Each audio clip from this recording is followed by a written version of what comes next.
So we are of a view that even the mines, the banks, must be in the state ownership.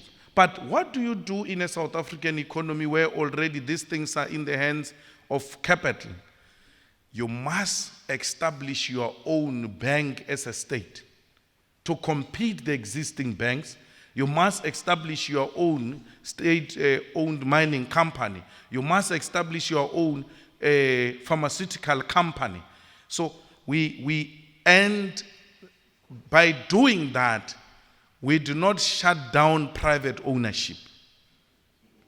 The private ownership must coexist with state ownership, but the state must be the owner and the controller of such strategic sectors of the economy. Somebody is going to shout from the back and say the state is incompetent, and everywhere else where the state is found, things do not run properly. It's not true.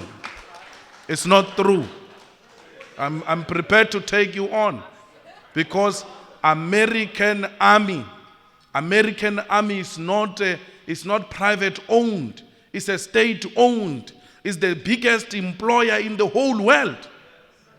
American Army is one of the best state-owned companies. This GPS you are talking about is a GPS that is produced by a state-owned company called American Army.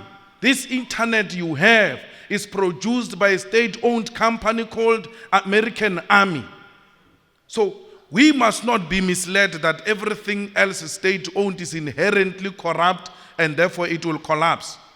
Even the private sector has got the same problem. The private sector, if we go to Joburg High Court here, there are private companies being liquidated every day.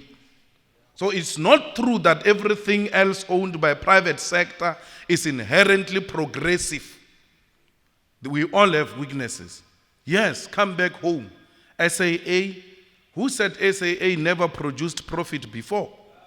The SAA produced profit before until the current government messed it up. So it's not because the SAA as a state-owned company is inherently incompetent. You need a corrupt-free government which will deploy the best men and women for the job to run state institutions and not to deploy friends. This ESCOM you are talking about, it ran properly at some point. And what is good about the whole thing is that there are some lessons we can learn from apartheid, because these things were state-owned under apartheid. They were state-owned under apartheid. They did well under apartheid, but for the few. So we have to learn and say, instead of deploying cadres and party loyalists, let us get the best people to come and do the job.